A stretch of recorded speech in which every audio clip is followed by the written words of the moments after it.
Halo sahabat dan kerabat di mana saja Anda berada, salam damai, salam sejahtera di dalam kasih Tuhan Yesus Kristus. Saya Frederick Makitan kembali lagi menjumpai Anda di ruang yang sama dalam acara Dia. Nah, sahabat, kita meneruskan perjalanan kita dalam hal memahami perkataan-perkataan Yesus Kristus 2000 tahun yang lampau. Waktu Tuhan Yesus masih ada, hadir sebagai anak manusia di bumi ini dan khususnya di tanah Israel, di Palestina. Kita masih berada pada satu tema besar, yaitu khotbah Yesus di bukit, karena ada satu khotbah yang panjang yang dilaporkan oleh Matius dalam kitab Injil Matius pasal 5, 6, dan 7. Dan ini adalah satu khotbah yang Yesus sampaikan di atas satu bukit di Galilea. Dan di dalam khotbah yang panjang itu ada macam-macam hal yang sebagian kita sudah bicarakan, dan saat ini ada satu bagian yaitu doa Bapa Kami yang kita sedang pelajari dan kita sedang renungkan. Nah, kata demi kata atau seruan demi seruan dari doa Bapa Kami yang diajarkan oleh Yesus itu, hari ini adalah bagian yang terakhir. Satu seruan yang terakhir dari doa Bapa Kami yang diajarkan oleh Tuhan Yesus kepada murid-muridnya, sekelompok orang yang hadir di situ sebagai audiens, dan hari ini kepada kita yang mendengarkan atau sedang menonton acara ini. Dan kalimat yang terakhir atau seruan yang terakhir dalam doa Bapa Kami ini ada pada Matius pasal 6 ayat 13 yang bunyinya, "Karena Engkaulah yang empunya kerajaan dan kuasa dan kemuliaan sampai selama-lamanya. Amin." Nah, singkat saja. Karena Engkaulah yang empunya kerajaan dan kuasa dan kemuliaan sampai selama-lamanya. Amin. Ini satu penutup dari doa yang sangat pendek sebetulnya, yang kita sudah pelajari dari dalam episode yang lalu. Nah, menarik bahwa doa Bapa Kami ini dibuka dengan sebuah pengakuan, ya. Kita masih ingat yang pertama, kalimat atau seruan yang pertama itu bunyinya, Bapa Kami yang di surga, dan seterusnya. Nah, jadi doa ini dibuka dengan satu sapaan kepada Allah Sang Pencipta yang Maha Kuasa, yang Maha Kasih, yang Maha Mulia, yang Maha Baik. Allah Sang Pencipta ini disapa sebagai Bapa. Nah, ini kata yang dipakai untuk lebih mudah membawa kita memahami, melukiskan hubungan yang begitu erat antara seorang dengan Allah yang ada di surga yang sangat jauh itu. Nah, tapi oleh karena Yesus Kristus, Ia sendiri yang memungkinkan hubungan itu menjadi begitu dekat antara Allah dan manusia yang tadinya berdosa. Jadi melalui iman kepada Yesus Kristus, manusia yang berdosa dibenarkan, ya, melalui iman. Dan karena dia sudah dibenarkan, maka dia memiliki satu status baru. Status yang kita meminjam bahasa manusia, yaitu sebagai anak atau anak-anak dari Allah Bapa yang di surga. Dengan demikian dibuka dengan satu pengakuan, ya Allah sebagai Bapa, ya Bapa yang ada di surga, ya Bapa Kami yang ada di surga. Nah, dibuka dengan itu, jadi panggilan yang istimewa itu, kemudian ditutup dengan semacam pengakuan yang seakan-akan diulang lagi, ya. Nah, ya Bapa, Engkaulah yang empunya kerajaan dan kuasa dan kemuliaan. Jadi ada satu pengakuan sekaligus satu pernyataan dari orang-orang yang telah hidup di dalam Kristus, yang telah menjadi murid-murid Kristus, yang telah beriman kepada Yesus Kristus. Dia memanggil Allah sebagai Bapa, dan sekarang dia akui, menyatakan pengakuan dan pernyataan lagi, seakan-akan begitu, akan Allah sebagai pemilik kerajaan Allah, ya.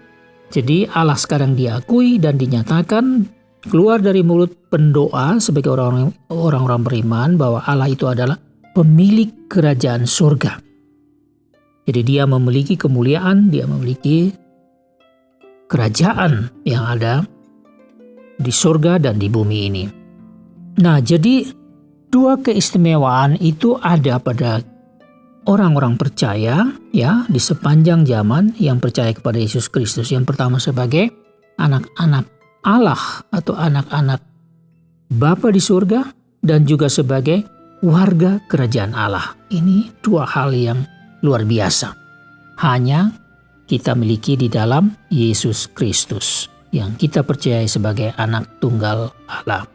Nah, di dalam kalimat ini juga dalam seluruh kalimat dari doa Bapa kami, ya sekarang saya sedikit menyimpulkan karena ini kita sudah sampai pada kalimat yang terakhir dari doa Bapa kami.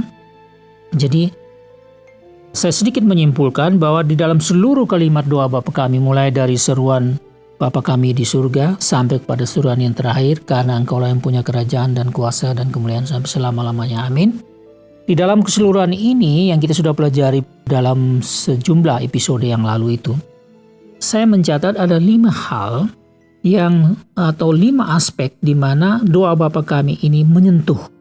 Jadi inilah aspek-aspek yang disentuh oleh doa Bapa kami di dalam setiap seruan yang Yesus ajarkan kepada audiensnya dan juga pada kita, orang-orang percaya pada zaman ini. Yang pertama adalah di dalam doa Bapa kami ini kita memahami, ya, dilihat dari satu aspek, yaitu kehadiran Allah Bapa di bumi. Jadi Allah yang Maha Tinggi Pencipta itu hadir di bumi ini. Tempat di mana manusia ini diciptakan dan hidup. Dia hadir. Dan bukan cuma hadir di bumi ini saja, tapi dia justru hadir di dalam diri orang-orang yang percaya kepadanya. Percaya adanya Allah. Allah Bapa. Orang yang percaya itu. Nah, dalam iman semacam ini, maka setiap orang atau setiap pendoa dalam doa Bapa kami ini dapat merasakan kehadiran Allah Bapa, Sang Pencipta yang Maha Tinggi itu. Yang kedua, aspek yang kedua yang saya lihat di sini adalah pengamalan hidup dari kehidupan iman dan kehidupan moral dari orang-orang yang percaya. Jadi kehidupan iman yang berarti bahwa satu kehidupan yang menaruh percaya kepada Allah, yang mempercayakan diri kepada Allah, sedangkan kehidupan moral adalah karena iman itu orang melakukan sesuatu atau berbuat apa saja di dalam hidup ini, tapi dengan moralitas yang tinggi, dengan moral yang baik. Jadi iman menghasilkan adanya satu kebenaran dan juga kebaikan di dalam seluruh perbuatan dalam kehidupan di bumi ini. Dan aspek yang ketiga adalah bahwa kita lihat adanya kehidupan secara jasmani yang secara terbuka. Ya, yang kehidupan secara jasmani ini misalnya kita lihat dalam salah satu seruan, ya, berilah kepada kami makanan kami pada hari ini. Jadi ini benar-benar makanan secara fisik yang dibutuhkan, yang kita minta kepada Allah Sang Bapa. Tapi juga ini makanan bisa ini menjadi simbol dari seluruh kebutuhan kita secara jasmani, kebutuhan fisik, ya. Jadi kebutuhan jasmani itu kan bukan cuma makan dan minum, tapi juga kesehatan misalnya. Nah, apa yang kita perlukan untuk kesehatan kita, apa yang kita perlukan untuk tubuh kita ini, pakaian, perumahan dan sebagainya. Dan hal-hal itu adalah hal-hal kehidupan jasmani, dan ini juga ada. Doa Bapa kami ini menyentuh aspek yang satu ini, yang sungguh-sungguh paling nyata di dalam kehidupan kita. Aspek yang keempat adalah keselamatan melalui pengampunan dari Allah. Jadi dengan pengampunan dari Allah atas dosa-dosa kita, yang juga mengubah status keberdosaan kita sebagai hamba-hamba dosa ini, kita berubah ini oleh karena pengampunan dari Allah Bapa. Jadi doa Bapa kami ini menyentuh persoalan yang paling penting ini, ya. Apa arti hidup ini kalau kita tidak mendapatkan pengampunan dari Allah? Ya sudah pasti kita akan mati. Mati juga mengalami maut yang kekal, dalam arti satu hukuman yang tiada akhirnya nanti pada waktunya. Jadi pengampunan dari Allah yang sekaligus juga menyentuh tentang bagaimana pengampunan di antara sesama manusia. Jadi kita saling mengampuni ya, yang juga dipahami bahwa Allah melihat kalau kita mengampuni orang lain, maka kita juga akan diampuni. Jadi kalau kita bisa mengampuni perbuatan dosa atau perbuatan salah orang lain kepada kita, siapapun dia, maka Allah juga memperhatikan, maka kalau kita minta pengampunan dari Allah, Allah akan berikan. Ini terutama menyangkut seluruh kehidupan kita yang secara praktis yang ada di dalam dunia ini. Dan aspek yang kelima adalah kekudusan hidup melalui kemenangan di dalam pencobaan. Nah, kita sudah bahas itu. Kita masih ingat ya. Ya Bapa, janganlah membawa kami ke dalam pencobaan, tetapi lepaskanlah kami dari yang jahat. Jadi ada kemenangan di dalam pencobaan yang ini juga menjamin adanya kekudusan hidup itu. Jadi kalau kita tidak bisa menang dalam pencobaan, ya berarti kita hidup tidak kudus. Kita melayani kebutuhan dosa atau kebutuhan dalam godaan-godaan iblis itu. Dan berikutnya penutup doa Bapa kami yang berisikan pengakuan yang benar dan tulus akan Allah sebagai Bapa, sebagai pemilik kerajaan surga yang maha kuasa, yang maha kasih, yang maha mulia ini sebenarnya tidak hanya sekadar sebuah pengakuan yang diucapkan kembali sebagai penutup dari doa Bapa kami ini.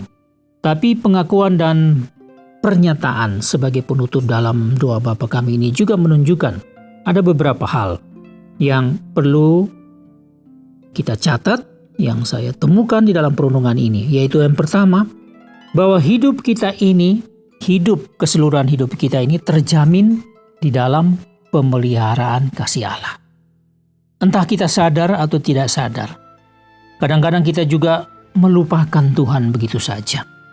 Tetapi kita ternyata hidup dalam pemeliharaan Allah. Seringkali terjadi di mana kita terlepas dari satu musibah, kecelakaan, dan seterusnya. Padahal kita mungkin tidak sempat berdoa. Bahkan kita lupa sama sekali tentang Allah. Tapi kok ada bahwa Allah menjamin pemeliharaan itu. Dia bekerja terus, menjamin apa yang kita butuh, makan, minum, dan lain-lain. Yang kedua, hidup yang juga takluk di bawah kuasa dan pimpinan Allah. Nah, kadang-kadang kita merasakan bahwa kita berjalan seperti biasa ke satu tempat di mana kita menuju satu tujuan hidup ya. Kemudian kita merasakan menemukan satu hal yang menghambat kita. Nah, karena apa? Kita tidak tahu apa yang terjadi di depan. 1 menit ke depan kita tidak tahu, 5 menit ke depan kita tidak tahu apa yang terjadi dengan diri kita. 1 jam ke depan, 1 hari ke depan, 1 bulan ke depan, 1 tahun ke depan. Kita tidak pernah tahu apa yang bakal terjadi terhadap diri kita. Walaupun kita mempunyai rencana, bahkan kita mempunyai kepastian, tapi sebenarnya kita tidak bisa memastikannya. Nah, oleh karena itu, kehidupan yang takluk kepada pimpinan Allah ini begitu penting.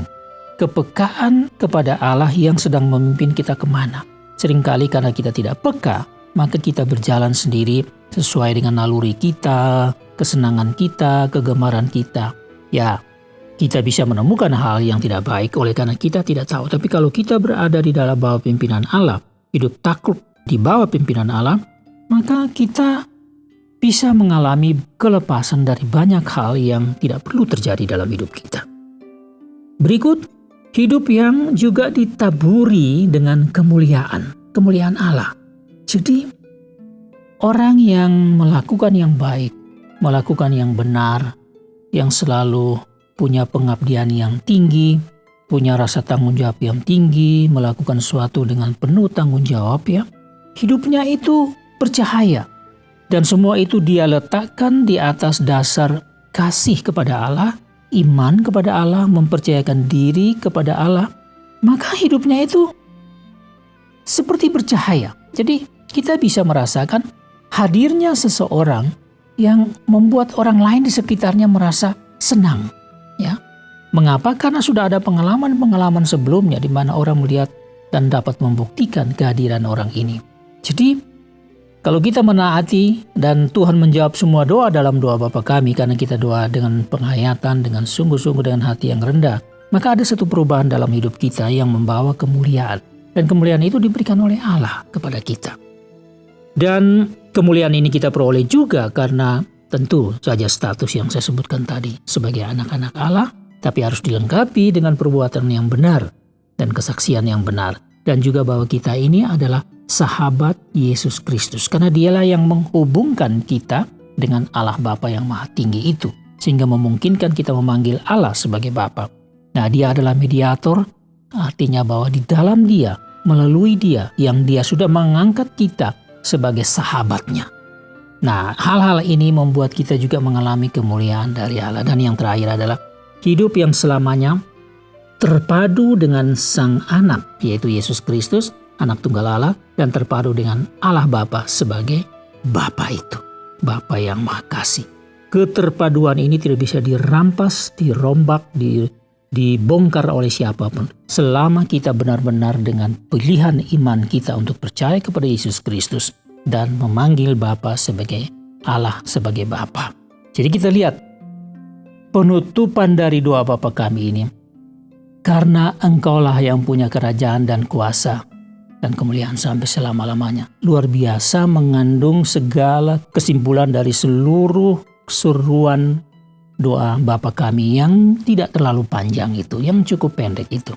Luar biasa, kata demi kata yang Tuhan ajarkan kepada ke-12 muridnya, kelompok audiens pada saat itu, dan juga kepada siapa saja yang mendengarkannya pada hari ini. Demikianlah makna dan pesan buat kita yang kita bisa terima secara lengkap dari doa Bapa kami yang sudah kita pelajari sejak beberapa minggu yang lalu. Kiranya ini sungguh-sungguh menjadi berkat dan sentuhan surgawi buat kita semua. Sudah waktunya saya akan mengundurkan diri. Saya mengucapkan banyak terima kasih atas perhatian Anda. Dan kita akan berjumpa lagi pada episode yang berikutnya. Get your message. Have a good day and see you next time.